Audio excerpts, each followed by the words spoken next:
Hi friends, this is doctor Mansoor. നമ്മുടെ ഇന്നത്തെ topic of discussion എന്ന് പറയുന്നത് ഹെപ്പാരിനാണ്.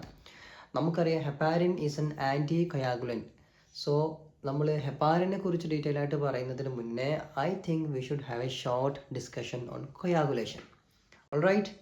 So according to Virchow's triad പ്രകാരം if there is hyper coagulable state, endothelial injury or stasis of blood, ഈ മൂന്ന് factors ഉണ്ട് എങ്കിൽ then there are increased chances of clot formation. വിർച്ചോസ് triad ഉണ്ടെങ്കിൽ രക്തം കട്ട പിടിക്കാനുള്ള സാധ്യതകൾ കൂടുതലാണ് എന്നർത്ഥം. Whenever there is an endothelial injury, ഒരു എൻഡോത്തീരിയൽ ഇഞ്ചുറി സംഭവിച്ചു കഴിഞ്ഞാൽ ആ എൻഡോത്തീരിയത്തിന് താഴെയുള്ള sub endothelial collagen will be exposed. അത് സർക്കുലേഷനുമായിട്ട് കോണ്ടാക്റ്റ് വരും.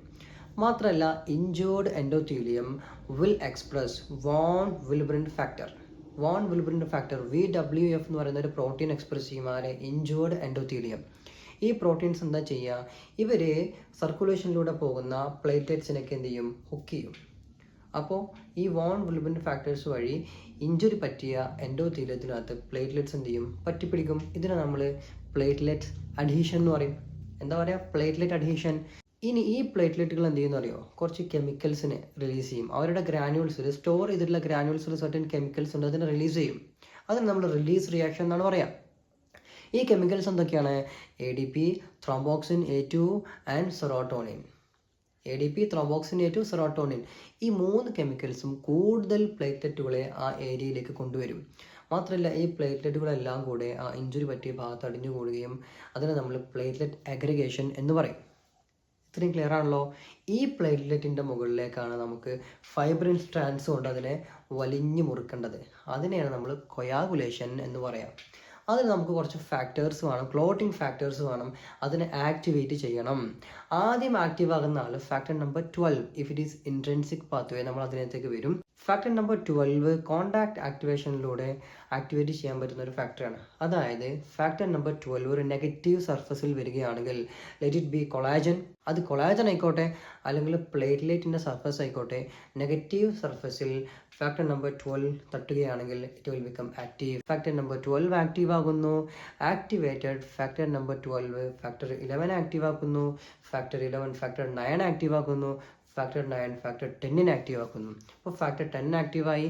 ഇനി ഫാക്ടർ 10 ആക്റ്റീവായിട്ടുള്ള ഫാക്ടർ 5ൻ്റെ സഹായത്തോടു കൂടി പ്രോത്രോംബിനെ ത്രോംബിനാക്കുന്നു. Prothrombin is factor number 2 and ഈ factor number 10 factor number 2 active ആക്കുന്നു.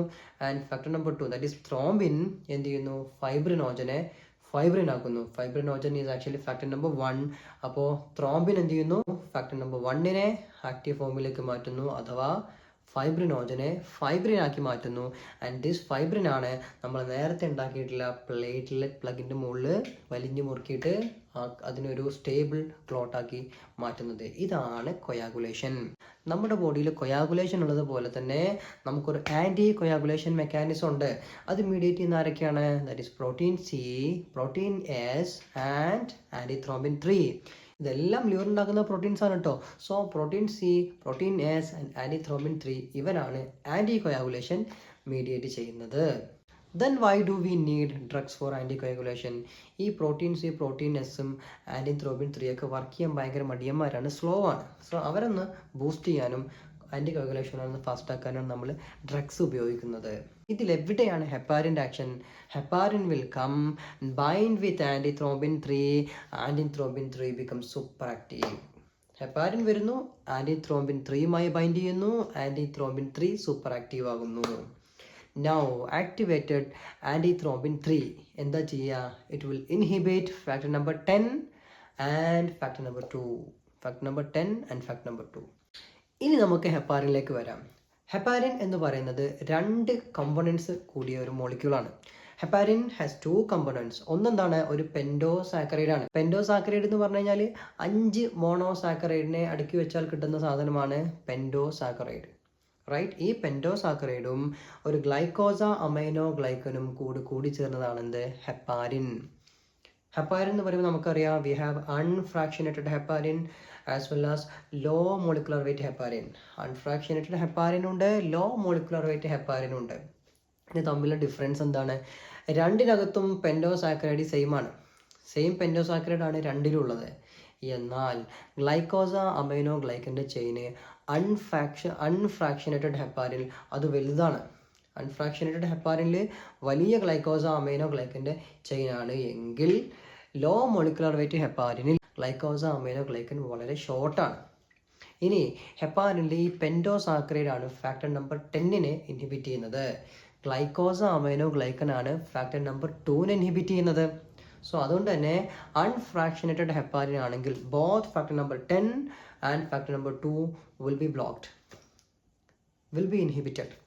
പക്ഷേ ലോ മോളിക്കുലർ വെയിറ്റ് ഹെപ്പാരിൻ ആണെങ്കിലോ ഫാക്ടർ നമ്പർ 10നെ എന്തായാലും ഇൻഹിബിറ്റ് ചെയ്യും. പക്ഷേ ഫാക്ടർ നമ്പർ 2നെ വലിയ രീതിയിലുള്ള ഇൻഹിബിഷൻ ഉണ്ടാകില്ല if it is low molecular weight heparin. ഇനി വേറൊരു കാറ്റഗറി ഉണ്ട്, അത് നമ്മൾ ഫോണ്ട പാരനോക്സ് എന്നാണ് പറയുക. സിന്തറ്റിക് ഹെപ്പാരിൻ ആണ്. It is synthetic heparin. അതിനകത്ത് പെൻഡോസാക്കറൈഡ് മാത്രമേ ഉള്ളൂ. സോ ഫാക്ടർ നമ്പർ 2നെ പറ്റി നമ്മൾ ചിന്തിക്കേ വേണ്ട. Only action is to inhibit factor number 10.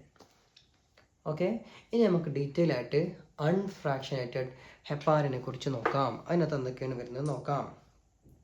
Unfractionated heparin നമ്മൾ പറഞ്ഞു ലാർജ് മോളിക്യൂളാണ്, അയനൈസ്ഡ് മോളിക്യൂളാണ്. സോ അത് നമുക്ക് ഓറലി എടുക്കാൻ പറ്റുന്ന ആരും വിചാരിക്കണ്ട. Unfractionated heparin only available form എന്ന് പറയുന്നത് ഇഞ്ചക്ഷൻസ് ആണ്. അത് തന്നെ IV ഇഞ്ചക്ഷൻസ് ആണ്. സബ്ക്യൂട്ടേനിയസ് വെച്ച് കഴിഞ്ഞാൽ അത് അബ്സോർബ് ചെയ്യുമോ ഇല്ലയെന്നൊന്നും പറയാൻ കഴിയില്ല.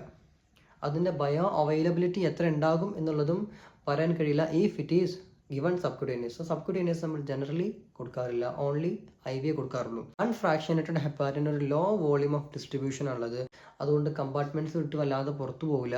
So it is safe to be given in പ്രഗ്നൻസിയിൽ നമുക്ക് കൊടുക്കാം. IV മാത്രമേ കൊടുക്കാൻ കഴിയുള്ളൂ. വളരെ ഷോർട്ട് ആക്ടിംഗ് ആണ്. റീനൽ ഫെയിലിയറിൽ സേഫായിട്ട് ഉപയോഗിക്കാൻ പറ്റുന്ന ഡ്രഗാണ് അൺഫ്രാക്ഷനേറ്റഡ് ഹെപ്പാരിൻ. പിന്നെ ഇതിൻ്റെ സൈഡ് എഫക്ട്സ് നമ്പർ 1 എന്തായിരിക്കും? ബ്ലീഡിംഗ് ആയിരിക്കും. നമ്പർ 1 ബ്ലീഡിംഗ് ആണ്. സോ അതുകൊണ്ട് സ്ട്രിക്റ്റ് ആയിട്ട് നമ്മൾ എന്ത് ചെയ്യണം? APTT മോണിറ്റർ ചെയ്യണം. അൺഫ്രാക്ഷനേറ്റഡ് ഹെപ്പാരിൻ ആണോ നമ്മൾ നിർബന്ധമായിട്ടും APTT മോണിറ്റർ ചെയ്തിരിക്കണം. പിന്നെ ഹൈപ്പർ സെൻസിറ്റിവിറ്റി റിയാക്ഷൻസ് വരാം, അതുപോലെ തന്നെ അലോപീഷ്യ വരാം, അതുപോലെ തന്നെ പിന്നെ ഓസ്റ്റിയോപൊറോസിസ് വരാം. ഈ ഹെപ്പാരിൻ അൺഫ്രാക്ഷനേറ്റഡ് ഹെപ്പാരിൻ കാരണം ഓസ്റ്റിയോപൊറോസിസ് വരാം. മൈൽഡ് ഹൈപ്പർ കലീമിയ വരാം. അതുപോലെ തന്നെ ഹെപ്പാരിൻ ഇൻഡ്യൂസ്ഡ് ത്രോംബോസൈറ്റോപീനിയ, അങ്ങനെ ഒരു സംഭവമുണ്ട്. ഹെപ്പാരിൻ ഇൻഡ്യൂസ്ഡ് ത്രോംബോസൈറ്റോപീനിയ എന്ന് പറഞ്ഞൊരു സംഭവമുണ്ട്. അതായത് നമ്മൾ അൺഫ്രാക്ഷനേറ്റഡ് ഹെപ്പാരിൻ കൊടുക്കുന്ന സമയത്ത് നമ്മുടെ പ്ലേറ്റ്ലെറ്റുകൾ ഉണ്ടല്ലോ, പ്ലേറ്റ്ലെറ്റിൽ ഒരു പ്രോട്ടീൻ ഉണ്ട്, പ്ലേറ്റ്ലെറ്റ് ഫാക്ടർ 4 എന്ന് പറയുന്ന ഒരു പ്രോട്ടീൻ ഉണ്ട് അതിൻ്റെ സർഫേസിൽ. ഈ അൺഫ്രാക്ഷനേറ്റഡ് ഹെപ്പാരിൻ എന്ത് ചെയ്യുന്നു? പ്ലേറ്റ്ലെറ്റ് ഫാക്ടർ 4ഉമായിട്ട് ബൈൻഡ് ചെയ്യുന്നു. ഇവരുടെ കോമ്പിനേഷനിൽ ഉണ്ടാകുന്ന ഈ മോളിക്യൂൾ ഹൈലി ഇമ്മ്യൂണോജീനിക് ആണ്. അത് നമ്മുടെ ഇമ്മ്യൂൺ സിസ്റ്റത്തിനെ ആക്റ്റീവ് ആക്കുകയും അതിനെതിരെ IgG ആൻറ്റിബോഡി പ്രൊഡക്ഷൻ ഉണ്ടാവുകയും ചെയ്യുന്നു. ഈ IgG പ്ലേറ്റ്ലെറ്റിലേക്ക് ചെല്ലുന്നു, പ്ലേറ്റ്ലെറ്റിനെ ആക്റ്റീവ് ആക്കുന്നു. So all of a sudden എന്തുണ്ടാകും? പ്ലേറ്റ്ലെറ്റ് ആക്ടിവേഷൻ ഉണ്ടാകും. അതായത് രക്തം പല സ്ഥലങ്ങളിൽ കട്ട പിടിക്കും, സിവിയർ ക്ലോട്ടിംഗ് ഉണ്ടാകും ബോഡിയിൽ. അതിൻ്റെ മാനിഫെസ്റ്റേഷൻസ് എന്ന് പറയുമ്പോൾ ചിലപ്പോൾ MI ആകാം, ചിലപ്പോൾ സ്ട്രോക്ക് ആകാം, ചിലപ്പോൾ ലിംബ് ഇഷ്കിമി ആകാം. സോ പ്രോബ്ലം എന്ന് പറയുന്നത് മാസീവ് ആയിട്ടുള്ള ഈ ക്ലോട്ട് ഫോർമേഷൻസ് ആണ്. ഇത്തരത്തിൽ ഹെപ്പാരിൻ ഇൻഡ്യൂസ്ഡ് ത്രോംബോസൈറ്റോപീനിയ കാരണം ഉണ്ടാകുന്ന മൾട്ടിപ്പിൾ ക്ലോട്ട്സിനെ പ്രിവെൻറ്റ് ചെയ്യാൻ നമുക്ക് എന്ത് ചെയ്യാൻ പറ്റും? Number 1 to stop heparin, number 2 to give argatroban. Argatroban എന്ന് പറയുന്നത് ഡയറക്ട്ലി ആക്ടിംഗ് ഫാക്ടർ 2 ഇൻഹിബിറ്റർ ആണ്. മാത്രമല്ല ഇത്തരം കേസുകളിൽ നമുക്ക് ഫോണ്ട പാരനോക്സും യൂസ് ചെയ്യാം ടു പ്രിവെൻറ്റ് ക്ലോട്ട് ഫോർമേഷൻ. ഇതിലിപ്പോൾ ക്ലോട്ട് ഫോം ചെയ്യുന്ന പ്രശ്നം മാത്രമല്ല, ഇങ്ങനെ ക്ലോട്ട് ഫോം ചെയ്യാൻ വേണ്ടിയിട്ട് എല്ലാ പ്ലേറ്റ്ലെറ്റ്സിനെയും കൺസ്യൂം ചെയ്യും. ലേറ്റർ ഓൺ എന്തുണ്ടാകും? ത്രോംബോസൈറ്റോപീനിയ ഉണ്ടാകും. സോ ഇതാണ് heparin induced thrombocytopenia, one of the major side effects of unfractionated heparin. ഇനി എന്താണ് അൺഫ്രാക്ഷനേറ്റഡ് ഹെപ്പാരിൻ്റെ ആൻറ്റിഡോട്ട് എന്ന് പറയുന്നത് നിങ്ങൾക്കറിയോ? പ്രോട്ടാമിൻ സൾഫേറ്റ് ആണ്. 1 milligram of protamine sulphate can neutralise 100 units of unfractionated heparin. ഇനി നമുക്ക് ലോ മോളിക്കുലർ വെയിറ്റ് ഹെപ്പാരിനെ കുറിച്ച് പറയാം. ഇതിന് എക്സാമ്പിൾസ് ഏതൊക്കെയാണ്? നമുക്ക് എനോക്സപാരിൻ ഉണ്ട്, ഡാൾട്ടോപാരിൻ ഉണ്ട്, നാഡോപാരിൻ ഉണ്ട്. അതായത് ലാസ്റ്റ് പാരിൻ വെച്ച് അവസാനിക്കുന്നതൊക്കെ എന്താണ്? ലോ മോളിക്കുലർ വെയിറ്റ് ഹെപ്പാരിൻ ആണ്. ഇത് നമുക്ക് സബ്ക്യൂട്ടേനിയസ്ലി നൽകാൻ പറ്റും. സബ്ക്യൂട്ടേനിയസ്ലി കൊടുക്കുമ്പോൾ തന്നെ very good bioavailability is there. മറ്റേതിൻ്റെ പോലെ നമുക്ക് ഇതിൻ്റെ ലാബ് മോണിറ്ററിങ് ആവശ്യമില്ല. അതായത് APTT മോണിറ്റർ ചെയ്യേണ്ട കാര്യമില്ല. കമ്പാരിറ്റീവ്ലി സേഫ് ആണ് എന്നർത്ഥം. പിന്നെ there is less chances of heparin induced thrombocytopenia as well as osteoporosis. ഓസ്റ്റിയോപൊറോസിസിൻ്റെയും ഹെപ്പാരിൻ ഇൻഡ്യൂസ്ഡ് ത്രോംബോസൈറ്റോപീനിയൻ്റെയും ചാൻസുകൾ വളരെ കുറവാണ്. മാത്രമല്ല this is the drug of choice in cancer induced thrombosis. Cancer induced ത്രോംബോസിസിൻ്റെ ഡ്രഗ് ഓഫ് ചോയ്സും എന്താണ്? ലോ മോളിക്കുലർ വെയിറ്റ് ഹെപ്പാരിൻ ആണ്. മാത്രമല്ല ഇതിൻ്റെ ആൻറ്റിഡോട്ടും എന്താണ്? പ്രോട്ടാമിൻ സൾഫേറ്റ് ആണ്. ഓക്കെ, ഇനി നമുക്ക് ലാസ്റ്റായിട്ട് ഫോണ്ട പാരനോക്സിനെ കുറിച്ചും കൂടെ പറയാം. നമ്മൾ നേരത്തെ പറഞ്ഞ പോലെ ഇതിന് പെൻറ്റാസാക്കറൈഡ് മാത്രമേ ഉള്ളൂ. അതുകൊണ്ട് there is no action on factor number 2. ഇതിനും നമുക്ക് ലാബ് മോണിറ്ററിംഗ് ഒന്നും ആവശ്യമില്ല. ഇതിന് ആൻറ്റിഡോട്ട് അവൈലബിൾ അല്ല. ഇത് നമുക്ക് എവിടെയൊക്കെ യൂസ് ചെയ്യാൻ പറ്റും? ഹെപ്പാരിൻ ഇൻഡ്യൂസ്ഡ് ത്രോംബോസൈറ്റോപീനിയയിൽ നമുക്ക് ഫോണ്ട പാരനോക്സ് യൂസ് ചെയ്യാൻ പറ്റും. ഓക്കെ, ഇനി അൺഫ്രാക്ഷനേറ്റഡ് ഹെപ്പാരിൻ നമ്മൾ എവിടേക്ക് യൂസ് ചെയ്യുക? അത് നമുക്ക് DVTയിൽ, പൾമിനറി എംബോളിസത്തിൽ, അതുപോലെ തന്നെ കാർഡിയാക് സർജറീസിലൊക്കെ നമുക്ക് ഉപയോഗിക്കാം. കുറച്ചൊക്കെ എമർജൻസി സിറ്റുവേഷൻസിലാണ് നമ്മൾ അൺഫ്രാക്ഷനേറ്റഡ് ഹെപ്പാരിൻ ഉപയോഗിക്കുക. പ്രൊഫൈൽ ആക്സിസ് പോലെയുള്ളതിനൊക്കെ നമ്മൾ ലോ മോളിക്കുലർ വെയിറ്റ് ഹെപ്പാരിനാണ് ഉപയോഗിക്കുന്നത്. ഇനി പ്രധാനപ്പെട്ട ഒരു കാര്യമുണ്ട്. അൺഫ്രാക്ഷനേറ്റഡ് ഹെപ്പാരിൻ ആയിക്കോട്ടെ, ലോ മോളിക്കുലർ വെയിറ്റ് ഹെപ്പാരിൻ ആയിക്കോട്ടെ, ഫോണ്ട പാരനോക്സ് ആയിക്കോട്ടെ, ഇത് മൂന്നും വർക്ക് ചെയ്യാത്തൊരു സാഹചര്യമുണ്ട്. സപ്പോസ് ഇപ്പോൾ ഒരാൾക്ക് ലിവർ ഫെയിലിയർ ഉണ്ട് വിചാരിക്കുക, അല്ലെങ്കിൽ നെഫ്രോഡിക് സിൻഡ്രോം എന്ന് വിചാരിക്കുക. ഇത് മൂന്നും വർക്ക് ചെയ്യാനുള്ള സാധ്യത കുറവാണ്. കാരണം ആൻറ്റി ത്രോംബിൻ 3 ഉണ്ടെങ്കിൽ മാത്രമേ ഈ പറഞ്ഞ ഡ്രഗ്സ് ഒക്കെ വർക്ക് ചെയ്യുള്ളൂ, അല്ലേ? ആൻറ്റി ത്രോംബിൻ 3ൻ്റെ ആക്ഷൻ കൂട്ടിയിട്ടാണ് ഈ ഡ്രഗ്സ് വർക്ക് ചെയ്യുക. ലിവർ ഫെയിലിയറിൽ ലിവർ ഉണ്ടാക്കുന്ന എല്ലാ പ്രോട്ടീൻസിൻ്റെ അളവ് കുറയും. ലിവർ ഉണ്ടാക്കുന്ന ആളല്ലേ antithrombin 3. So antithrombin 3 will be less. ഇവർ വർക്ക് ചെയ്യാനുള്ള ചാൻസ് കുറവാണ്. ഇനി നെഫ്രോഡിക് സിൻഡ്രോം ആണെങ്കിലോ പ്രോട്ടീൻ ലൂസ് ചെയ്യാണ്. ലിവർ ഉണ്ടാക്കുന്ന ആൻറ്റിത്രോംബിൻ 3 അടക്കം യൂറിനിലൂടെ നഷ്ടപ്പെടുകയാണ്. സോ ആ സാഹചര്യത്തിലും ഇത് മൂന്നും വർക്ക് ചെയ്യാനുള്ള ചാൻസ് വളരെ കുറവാണ്. So better to use some other drugs in these case. അപ്പോൾ ഇത്രയാണ് നമുക്ക് ഹെപ്പാരിനെ കുറിച്ച് പറയാനുള്ളത്. Hope you understood well. നിങ്ങൾക്ക് ഇഷ്ടപ്പെട്ടു, നിങ്ങൾക്ക് മനസ്സിലായി എന്ന് വിചാരിക്കുന്നു. അങ്ങനെയാണെങ്കിൽ ചാനൽ ലൈക്ക് ചെയ്യുക, ഷെയർ ചെയ്യുക, സബ്സ്ക്രൈബ് ചെയ്യുക, മാക്സിമം ഫ്രണ്ട്സിലേക്ക് ഇത് എത്തിച്ചു കൊടുക്കുക. നമുക്ക് മറ്റൊരു ടോപ്പിക്കായിട്ട് വീണ്ടും കാണാം. Thank U.